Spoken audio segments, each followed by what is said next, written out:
Good evening, Rotarians and all peace builders. I'm Jim Alderman. I am the chair of the District 5450 Peace Committee, and we sponsor the Forum for Discussion. We are now in our fifth year of these, and it's thanks to you that support us by showing up and honoring these tremendous speakers that we have gotten.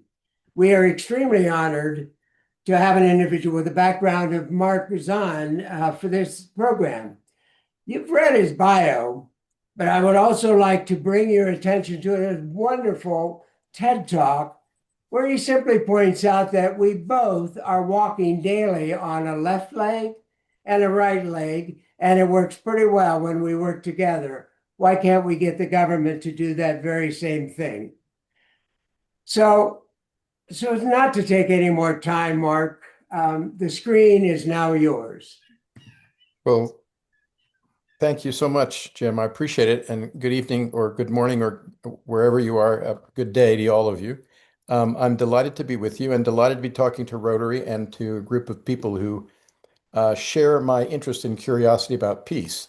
I did a lot of peace work over the course of my lifetime, although I generally call it conflict transformation, or we called it other words, but it was essentially peace work. And I'm delighted to talk to you because I think Rotary is an extremely important organization when it comes to the issues I'm about to be discussing. So I'd love if towards the end of our hour together, we make sure that we are focused on what is Rotary doing and what can Rotary do around these issues, because that's one of the reasons I was so grateful to you, Jim, for the invitation. And I'm very eager to learn from all of you. We're mostly of an over 50 generation, although I've got a couple of colleagues here who are under.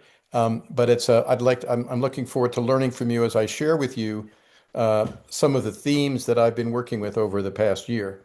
But before I get into the subject matter of the evening, I want to just share an image. None of you are any of you from Southern California?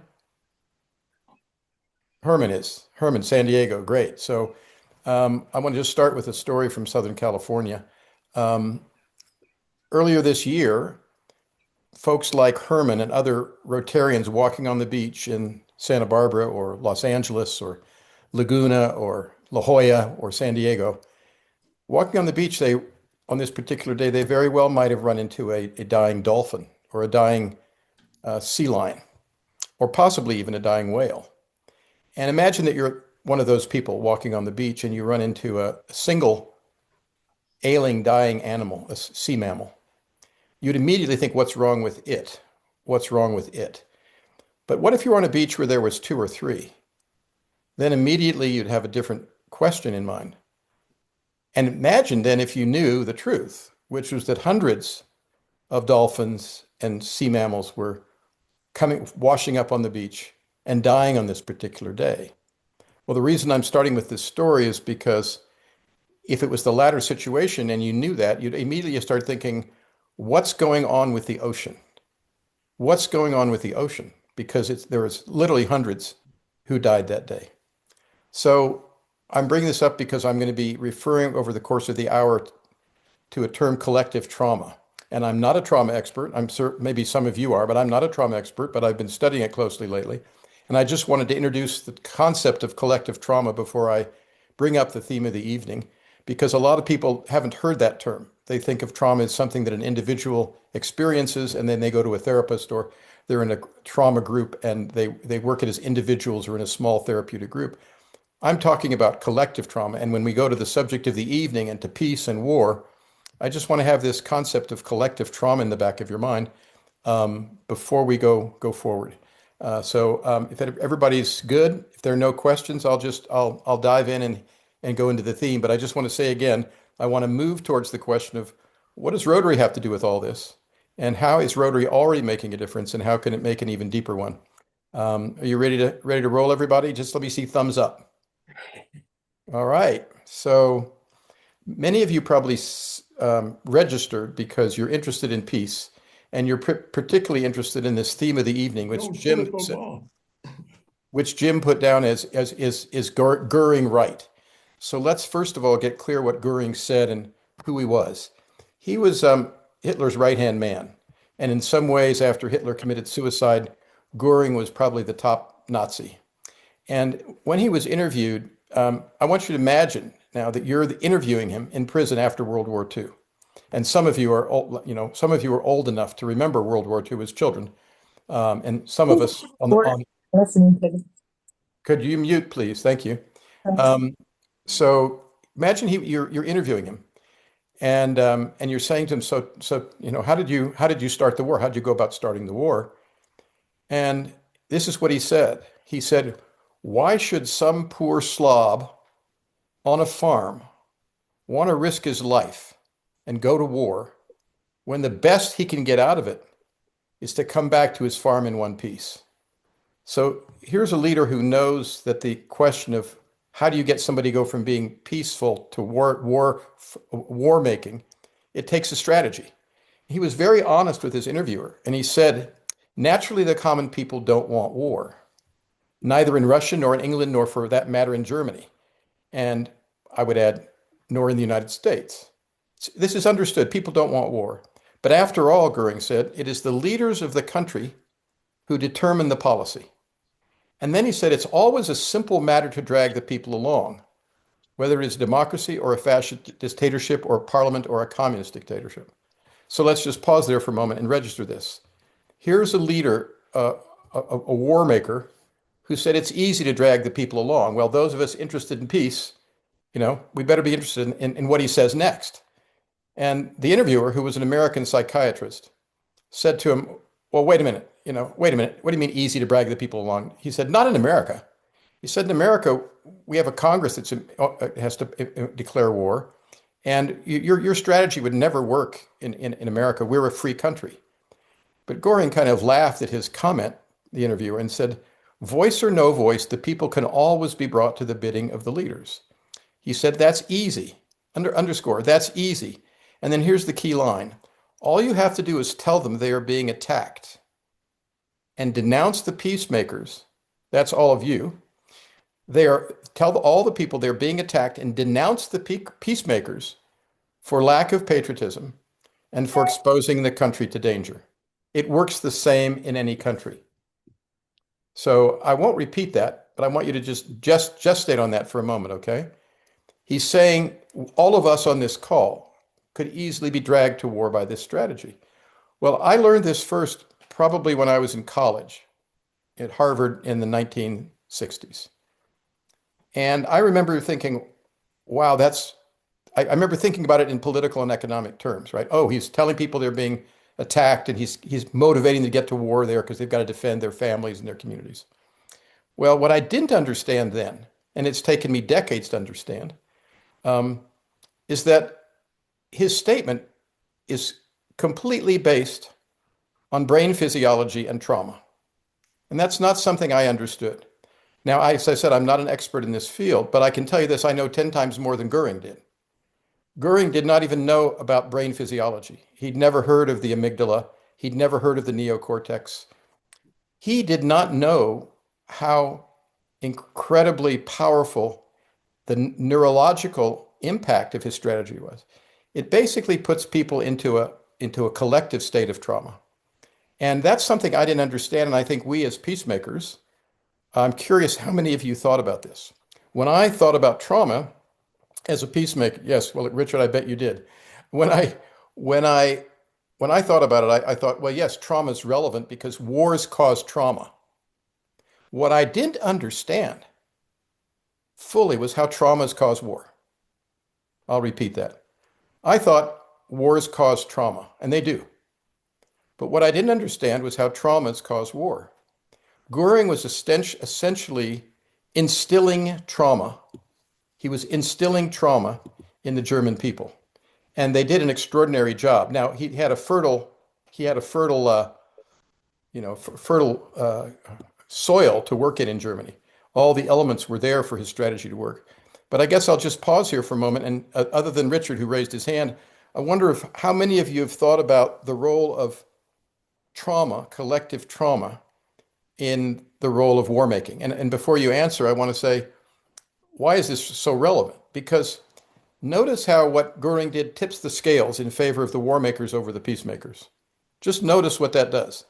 If somebody's been told you're being attacked and join me and we're going to defend ourselves. And then if that same person says, denounces the peacemakers because the peacemakers are putting you in danger, not only do they have a political argument, they have a neuropsychological strategy that I think has been proved itself to be stronger than anything those of us on this call and in the peace field have.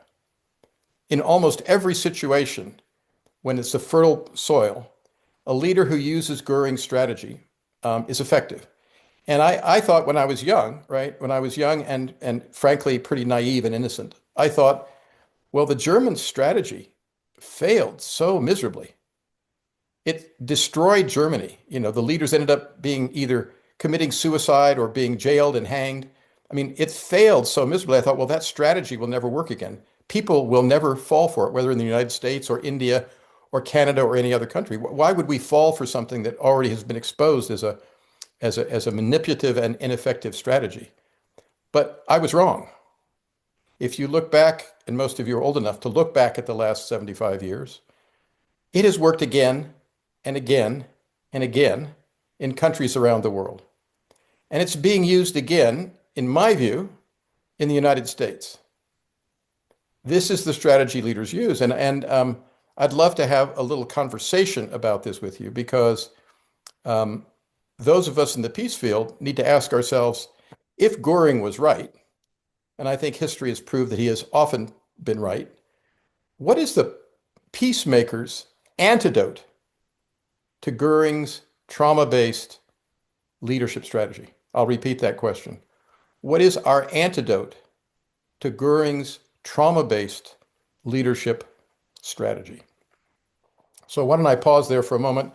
I've done a lot of talking and just see what's on your minds.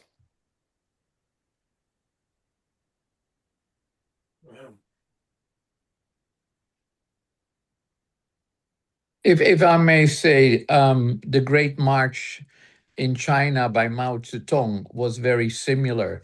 It was rallying an entire population that ended up why today China is communist. And was that you're referring to the Cultural Revolution? I am not referring to the Cultural Revolution. I'm referring to the Oh, the Great March in March. 45. Yeah, the original Great March. Gotcha. Yes, yeah. Yeah. Mind you, the Cultural Revolution was a similar story, ended up Right. in a total disaster and misery, and a massive, more Right. people died in China than during the Second World War. And let me tell you, I was born in Amsterdam and I am of Jewish descent. So I've heard and grew up with trauma. Right. Well, I'd like to hear more from you, Herman, but a word about China. If you are actually being attacked, obviously this leadership strategy has some, real meaning to it. It's based on fact. And the Chinese had some arguments to say the Japanese and others, they were being attacked. They had been attacked. So, but in the case of Vietnam, which is what I experienced, I never felt attacked by Vietnam. I never felt attacked by Cambodians and Laotians. We killed over 100,000 Cambodians and Laotians when I was a young man, and it completely shaped the course of my life. I dropped out of clinical psychology graduate school and became somebody who's wanted to work more in the field that we're talking about, peacemaking and conflict resolution, because I couldn't figure out why we were responding the way we were in Vietnam. I knew the political and economic arguments, but I always knew there was something I didn't understand. And what I'm proposing here today is it was a variation. We'll go to Jeff next. Was a variation of Goering's strategy. Yes, Jeff, what's on your mind? Yeah, thanks, Mark. I also am not an expert by any means about trauma, but given what you said, the phrase that came to mind was fear mongering.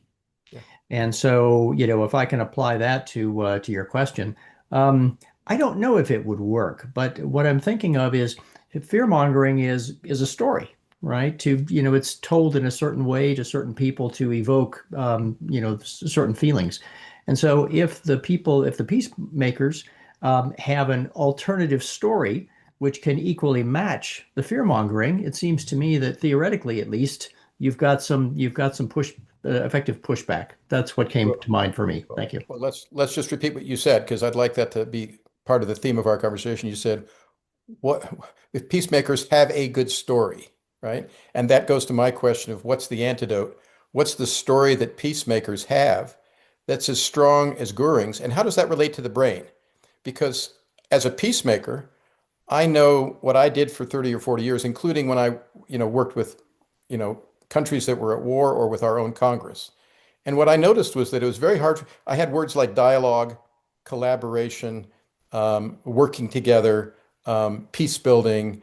They were lovely words, lovely words. But when you say what's their effect on the brain, nothing resembling Goering's, uh, traumatic grab of the brain that says you're being attacked.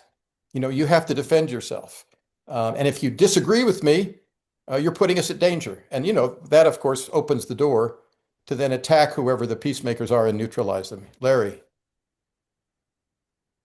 Well, I think it is true that fear trumps hope.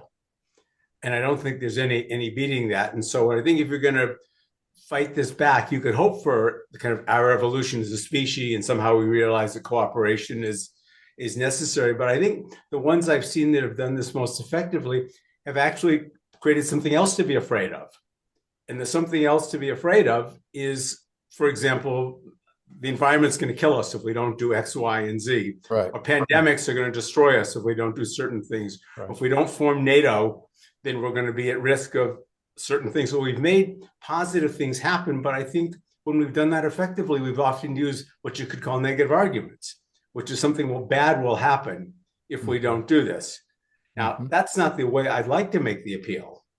I'd like to make the appeal by sort of making the case to people's higher selves on this. And I would wish for a day when you could do it that way. But I think the ones I've seen that have been most effective haven't done it that way. Now, the other thing that I've seen happen sometimes is I think outrage is a strong emotion too. And if people are sufficiently offended or just disgusted by something that happens, I don't think that's quite as strong as fear. Right. But I think it's a strong one also. Mm-hmm. The ones like love and admiration and appreciation, I don't think they're as strong. I mean, it's a terrible thing to say, but I don't think they're as strong. Appreciate your thoughts. Jim, go ahead. One of the issues that we deal with on these is what we refer to as group think. We tend to fall into a pattern to our friends and neighbors, and it becomes groupthink. And I'll never forget, I had a dear friend that's a retired Methodist minister, not my sister who was on this call, but another one. And I asked him one time that I'm doing all of this work on peace, and asked him, I said, you get in the pulpit every morning and you know that you have a variety of views. How do you preach to them, to the variety of views, and deal with the groupthink? And his comment was, I preach to the middle, and then I work one-on-one. So one of the ways is literally find the leaders of the groupthink and work one-on-one. Follow you. Thank you. So let me just do a little bit more provoking of you with a few more thoughts about trauma, because Goering's comment and my realization that it was a trauma-based strategy and a very effective trauma-based strategy led to my asking myself, obviously, is this happening in America today? Right? Because I'm not a historian, and I have obviously a deep interest in this period because my family was affected by the Holocaust, and my father escaped from the Holocaust. And so, I've been studying that period for a long time. But my interest is not primarily historical. My interest is primarily understanding what's happening right now in America. And if you're willing to go there with me, and I'd love to invite you to think through with me, how does this apply to America? And I'll just refer back to Vietnam briefly, which is I remember, and some of you may remember, that there was a moment in the late 60s when the Republican Party was thoroughly behind the Vietnam War, and the Democratic Party was thoroughly behind the Vietnam War.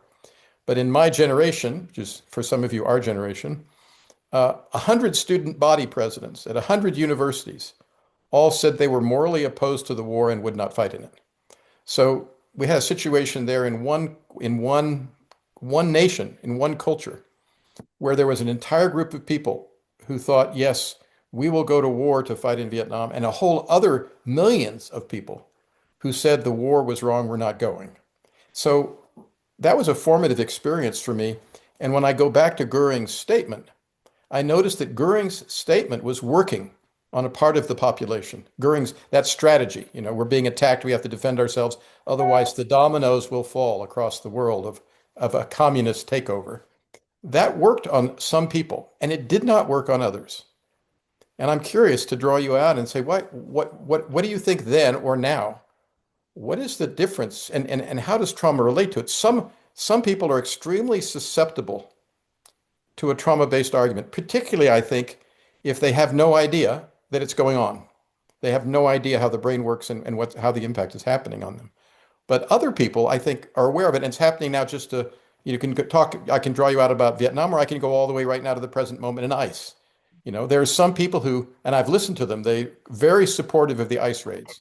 They think the ICE raids against, illegal aliens and drug cartels and criminals, they think it's very effective. They're glad the president is doing it. And there are other people who see it as a complete and total hollow, made-up strategy. The governors of Chicago and other cities where Trump wants to send troops, are saying, no, we don't need it. There's no problem. And other people completely support it. So even in the present moment, the reason I think Goering's statement is relevant to us is that we can see now what it's like in a culture, unlike Germany, which pretty much, it became not 100% obviously, but it became overwhelmingly lined up behind Hitler and the Third Reich and that vision and that argument. In America, it's a very different situation. We have a whole group of people who aren't buying into it and a whole group of people who are. And I just would like to draw you out and say, in terms of trauma and Goering's statement, what do you think is going on in our country right now?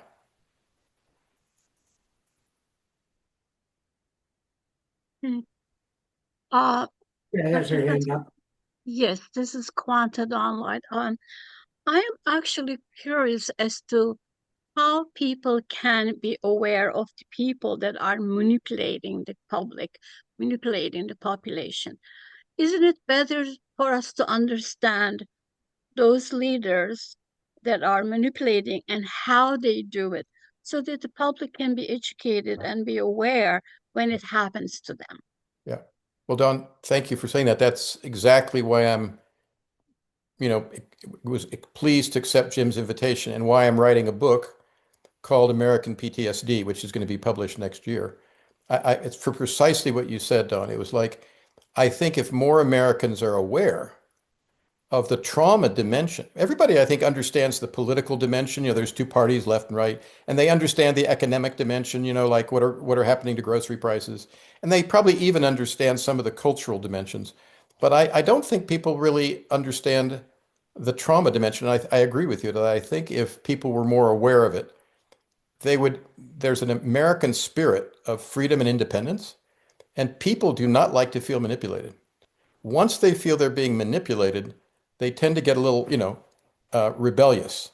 And I think I'm hoping that that's what's happening. And towards the end of our call, I want to talk more about the role that Rotary is already playing and can play. But let me go to Marilyn to see what's on Marilyn's mind. Yeah, just two comments. One, I think most people on this call are probably familiar with the neurolinguistic programming research that says people are either predisposed toward or away from, away from something horrible or toward something wonderful. I personally believe that we're all both, but I'm very supportive of the recognition that a very strong emotion with an image that is repeated over and over and over again, which is what's happening in this country with the traditional media. They're not providing the flip side of the story, which is that there are more people who do not want to bomb Venezuela and the people who do want the people of Gaza to be respected. So that's one comment. So I do agree there's toward and away from, and the fear factor is at play with some people. What I would also say is I'm hoping that most people on this call are very familiar with the history and research in the successful nonviolent revolutions and Gene Sharp's work, Yes. which was not very accessible, except that there were young people in other countries that took it to heart and toppled regimes, but was not very well known in this country. But now, more recently, that research has been picked up by others, is being made more accessible. So the notion of people power, the notion of defections, boycotts, and 4 or 5 basic strategies that wind up having we could call them the peace enthusiasts or activists, is hugely at play and exploding at a speed and a rate that has never been possible before we had cell phones. So I'm very excited about this conversation and about what's happening in this country because of what's possible and what can happen when we educate people about how they can play an effective role. Beautiful. Well, Marilyn's shifting us to part 2 of the conversation, which is what are the most effective antidotes and what's the role Rotary can play. But before we go to part 2, and I say a few words about that, Jim, do you want to just do a quick round robin and see if there's 5, 6 questions out there that need to inform the second half? If anybody would like to throw a question in, we will be happy to take it.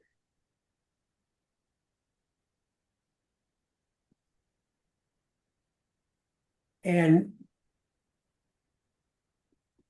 I can't see the whole screen, so. James Adams has a question. Yeah. Oh, Hey, Jim. Yeah, well, I just wanted to point out or ask what your thought is or familiarity with Vamek Volkan. He was a political violence conflict psychiatrist and worked a great deal in Africa and the Balkans. And he developed the concepts of chosen trauma and chosen glory. And which to me, that seems to indicate that he's putting his finger on a couple of different components or tools within the greater scheme of collective trauma. And perhaps those leaders who are more successful in creating conflict have a sense of understanding about which buttons to push of those 2 types, chosen glory, chosen trauma. And I think in this country now, in the U.S.,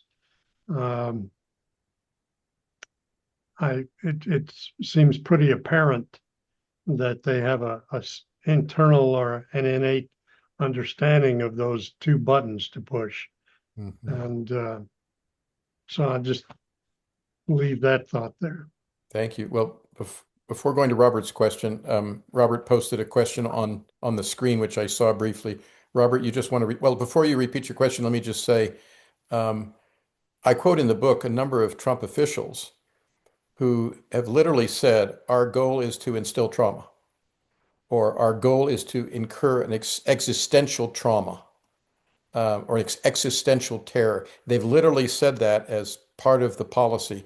What they're doing with universities, what they're doing with media, what they're doing with law firms. Because I think Robert's question has to do with fear. You want to go ahead and say it out loud so we can address it? Well, I was thinking that fear plays a large role in getting people to perform in a manner which they not normally would do. That if you can encourage fear of someone else or fear of the pandemic, fear of something, fear of inoculation, then you're halfway of getting the people to do what you want, if that's what you have in mind. Right. Well, let me say a word about fear, because fear is a word that we're more comfortable with than trauma. And we could just talk about fear today, but I feel like, war itself is a pretty frightening thing for any of you who've witnessed it or or gotten close to even experiencing what it's like, or even if through fiction or stories, war itself is a pretty fearsome thing. So to make a people choose war, there has to be a greater fear than that fear, right? There has to be a greater fear. And that's why I've found myself using the word trauma, because there's been a lot of research with trauma and PTSD about what it does to the brain and what it does to decision making. And I think, Robert, I appreciate the question because the higher the level of fear, the more we go to a leader to protect us, the more we go to a leader to be the strong man. There is a book out there called Strong Man, and that's basically the argument that strong men, wherever they are, if they can instill fear and raise the level of fear, it's easier for them to get people to follow. So let's let this be our segue to a little conversation about the antidote. May we do that? And let me just draw you out by making this much more personal and talking about Rotary, because most of you are involved either directly or indirectly in Rotary. And what excites me about Rotary is that if you look at the research, what Rotary does around the world, it's actually culturally and socially, in my view, one of the antidotes to this Goering strategy. There's been research in Italy and in India that shows when you look at where the least violence is in those part of the country where there's what they call cross culture, cross group associations, where people get together in bowling leagues, they get together in Rotary clubs, they get together in book clubs, they get together on sports teams. And whatever the divide is in the country, in India it was Hindu, Muslim, in Italy it had to do with different parts of the country. The more there were these cross group associations, the less violence there were. And where there was the least cross group associations, there was the most violence. And Rotary is to me one of the enduring institutions, not only in America, but now increasingly around the world, where there's these associations where ideally you'd have every divide present in your Rotary. And now I know that's, if you're a Rotary in Boulder, you're obviously going to be a more liberal Rotary than if you're a Rotary in Tupelo, Mississippi. That's just the nature of the town. But the principles of Rotary are very much this cross association and creating a safe place for diverse points of view. And in my view, when I found myself writing the second half of this book and saying, what are the antidotes to the Goering model of trauma-based leadership? It was organizations like Rotary that are already engaged in these kinds of activities. We are at Mediators Foundation, which is the organization I and my colleague Mesa are part of. We have started something called Better Together America, which is essentially trying to create a series of civic hubs around the country, a civic hub where you get together across these divides and say, what does our community need and how can we make it better? And Rotary is a partner in that. So I'd love to just draw you out and ask you all to just start thinking, if you were to contribute one antidote to the Goering model of trauma-based leadership, what do you see as some of the key antidotes in our culture today to that poison? And I think it's extremely important to ask that question because this risk is not only here because of Trump, this risk is here because it's ever present in human society. It was here in the 50s with Joe McCarthy, and it'll be back again with people in the future. And so what are the antidotes? And I'm very curious to create a quick bag of antidotes, bag of antidotes to this let's call it the authoritarian poison. So I turn it over to you. What do you see as some of the antidotes? Richard.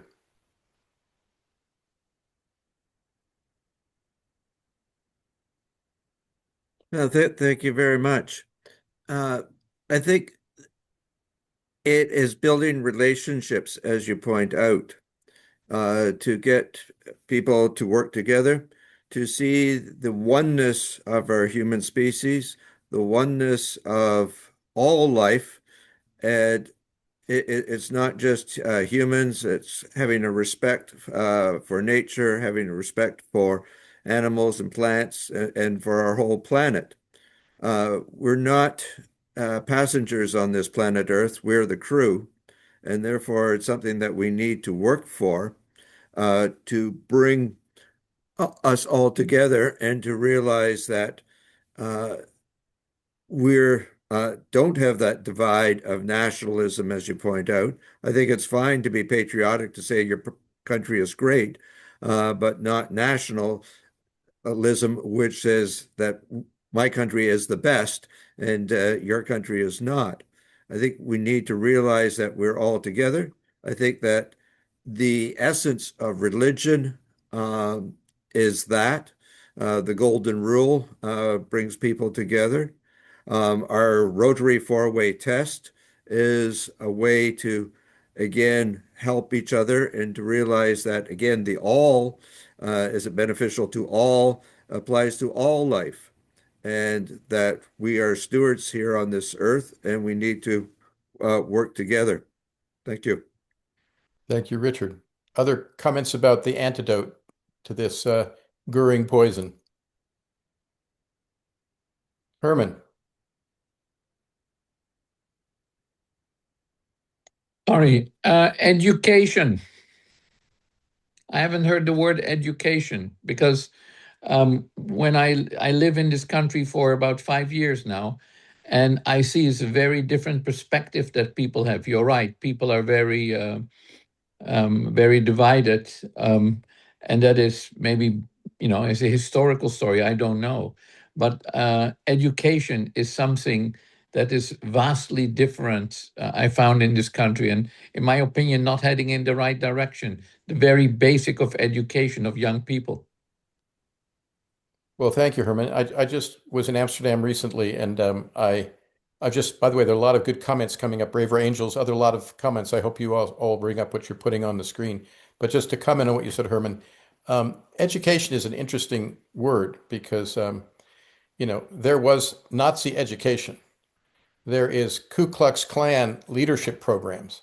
In other words, I think we need to add an adjective to education, probably, to the word. And an adjective might be something like critical thinking education, or multiple perspective education, or independent thought education.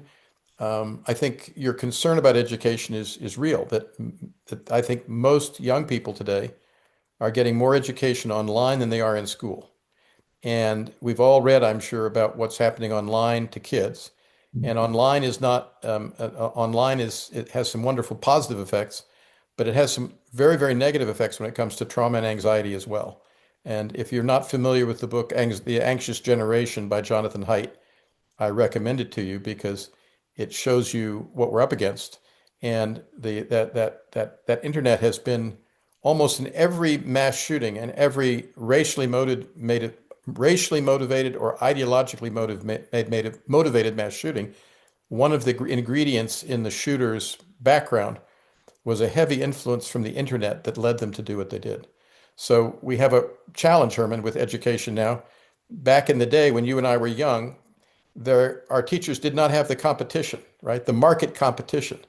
Now teachers in schools have a market competition with everything on YouTube and everything on, TikTok and all the networks, all the platforms. So something we have to reckon with. A couple more people talk about the antidote. One of you mentioned Braver Angels, which is another partner of Mediators Foundation. But I see both Robert and Marilyn want to speak. Robert, over to you first, and then Marilyn. And Brian. And Brian. All right, thank you. One of the things I felt very fortunate about is that as a professor for over 60 years, I have had an opportunity to work with students from all over the world. I've had students in Africa and Asia and Europe, and the association with these students have convinced me that God didn't make any second-class people. And I've had a chance to visit them and live with them in over 40 countries. And so many people today live an isolated life, often in a ghetto where they have a limited number of people they know. And it's so easy to think of the other person as being not like you, somebody that is different and therefore suspicious. So I would say the more association that we can produce, the more times we can intermingle people, the less likely these people are going to think of them as enemies. Mhm. Well said, Robert. Over to you, Brian, and then Marilyn. There's a great study by Mike Levitt, the former Secretary of Health and Education, about alliances and how he has 8 principles on building alliances. Speaking of anecdotes or antidotes, and a central principle of those 8 is that people come together more easily to solve a common pain than to do some kind of more positive thing. That you can get people to form alliances to address a common pain. When you look at the public opinion polls, everybody, I mean, I think the numbers are up around 90% of people just hate polarization. They hate all the nasty divisiveness. And I think the more you can focus on doing something about that common pain, the more you have an antidote. Mm-hmm. I also, go ahead. No, you go ahead, Brian. I was just thinking that your position about Goring's trauma is strengthened by the just war theory kind of thing, because under just war, you can always justify your position. And when you not only have the trauma factor, but you have the just factor that we've justified that this is the right thing to do, you've galvanized the thing you're talking about even more. And one of the I hear one of the phrases I hear most frequently is that there is no peace without justice. Right. And my comment is, whose justice? Mm-hmm. Because everybody has their own narrative that justifies their position. Mm-hmm. So there has to be a change to that kind of thing, and to understand that if you're going to talk about justice, you got to start with that commonality, that us all having something in common. Anyway, I've said more than enough, but thank you for being here. Great comments. Well, thank you. And I'll say more about justice after Bob and Robert speak. Bob Rose and then Robert Skolnick.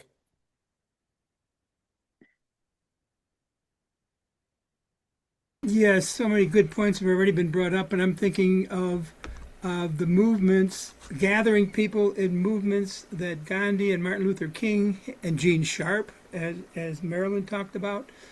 That seems to be in terms of education, when there's motivation and when there's interest. And you see that happening now with movements, with groups like Indivisible, that are really working to get more active things like the No Kings marches and things like that. So that it's gathering people together that might not normally gather, because there is a concern, maybe a traumatic fear of what's happening in our culture. Thank you. Robert? I think we've got 2 of the most powerful tools right here in Rotary. One that I haven't heard yet. Well, let me first say that it's really based on the idea of travel and getting out of your safe place and getting out to where other people and where any kind of diversity, anything different. One of those things is our youth exchange program. I think getting to young people and getting them to experience out there in the world, other cultures, other environments, is absolutely key. And I think that we've got one of the best tools in our youth exchange, and we need to continue to promote that as best we can. And kind of following along those lines, we also we have our Rotary exchanges. I know we've got the friendship exchanges, which that's sort of like same to same. But we used to have vocational exchanges. I don't know if we're still doing those or not. But anything we can do where we can get folks out of their safe environment, out into the world, and do what you were talking about earlier, which is the cross-fertilization, the discussion with others. I think that's the key. If we could just get out of our safe places and appreciate others, and we're all humans, and we're all trying to do the same thing. And I think that's one of our key antidotes is based on travel. It sounds simple, but I think it's pretty powerful. Marilyn, a final word, and then I want to make a few comments, and I'm going to pass it to Jim. Yeah, just real quick, I'm struck again by both the toward and the away from, and noticing that the question you asked was an away from. What about the antidote to the fear trauma stuff? And I loved what happened in in one aspect of the Arab Spring when Mubarak released prisoners to go out into the middle class neighborhoods and induce more fear so that the neighborhoods would call on the military to protect them from the prisoners. And people rose up together to protect their neighborhoods. So that in terms of the away from, but I'm very, very focused on the toward part and very privileged to have been in the Olympic Village with people of every division that you can imagine and every diversity. And yet, even countries at war with one another, we ate together, we danced together, we competed, we traveled together, we partied together. And so from that, I had this aha experience that if people thought about peace the way we thought about gold medals and had the same kind of respect and curiosity. So I would close with the notions of both stories and education. What I noticed right away is that number one, people don't even know what they mean by the word. They do not recognize the degree to which, of the 8 billion people on the planet, how much cooperation and collaboration there is despite all of the stresses. And then how these other resources are coming up to support us in being inspired, informed, and engaged with other people who want the same things we do. We've never had this moment before. So, and Rotary can play a very big role because we're in every country and all major cities and can be the messengers and the methodology. So thanks for hosting this conversation. Thank you, Marilyn. I'll make a few comments, and then Jim, I'm going to pass it to you. So the word justice was brought up earlier. You can't have peace without justice. And I want to say a word about it because the question was raised, whose justice? And I want to just say a word about that because, first of all, it relates to Boulder. That one of the things that, I don't know how many of you are, Jim and I are in the Boulder area. There's a number of others of you who I'm sure are as well. But it applies to almost every place in the United States. This history of our own in the second half of my book, when I talk about the antidotes, there's 6 chapters, and the first chapter of the antidotes is called Justice. And that chapter is heavily about the land. And the research that I did around the land where I live, and the fact that I live and I'm seated now on stolen land. And I researched the story of the stolen land that I'm sitting on, and possibly where some of you are sitting if you're Americans or even Canadians. The land was literally, legally belonged to other people besides the white settlers who settled this country. And so that's something we need to think about when we think about how far back do we need to go when it comes to this question of what's the antidote? Because what I learned about the 1800s and what happened in Boulder is that we're basically repeating in a different way, in a different scale, with different outgroups, the same patterns that happened in here when we eradicated the Arapaho and took their land and built this country. So Marilyn, I know this is an issue that interests you, but for many people on this call, I'm sure they think, well, that's too far back. That was 100 years ago. That was 150 years ago. So I encourage us to realize that when we think about justice, we need to think about way back a few generations and really remember that that's alive with us. The native people understand that, but most of us white folks don't understand that. And it's a dimension of justice I want to bring to your attention. Another dimension of justice that I'd like to bring is this, the first signs in Nazi Germany, the first signs of what lay ahead was when Nazi soldiers walking along a street would see a Jew, and long before the mass violence happened, long before Kristallnacht, long before the war started, they would just rough them up or kick them to the ground. And passersby would notice that. But it wasn't the end of the world. It was just, a couple people being, and then they weren't punished. They weren't punished, and they grew bolder. Well, I'm just so struck now when I see some of the ice raids. The ice raids are, in a way, that first inning of that ball game. And again, the ice raids aren't going to bring down America, but it's so uncannily relevant. So there's justice there too. That's happening not 150 years ago.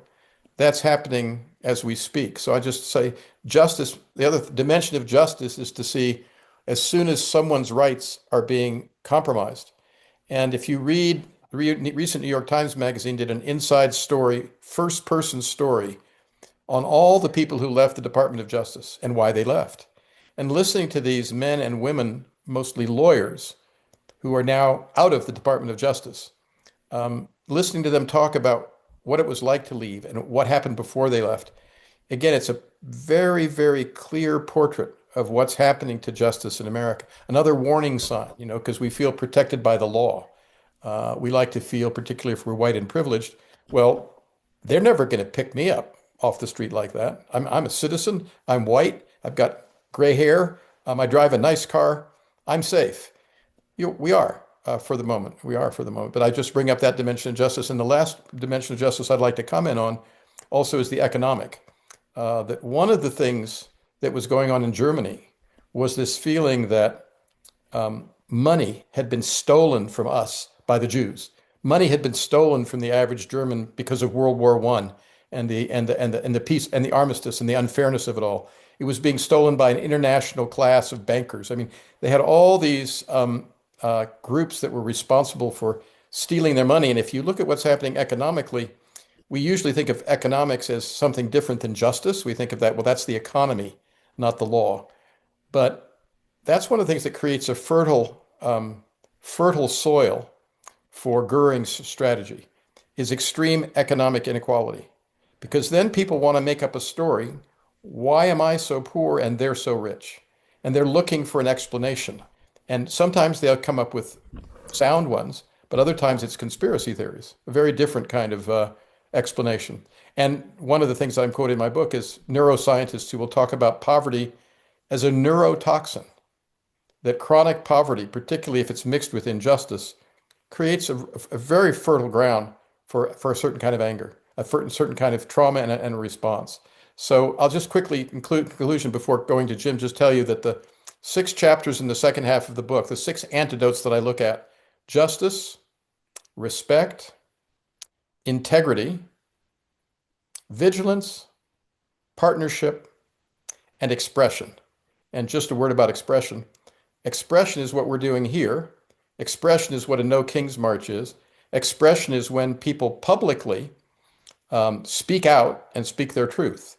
And I think expression is one of the antidotes, because repression is one of the hallmarks. Repression is one of the hallmarks of that authoritarian Goering takeover. You silence people with views that you don't like. And the antidote, even in language, to the word repression is expression.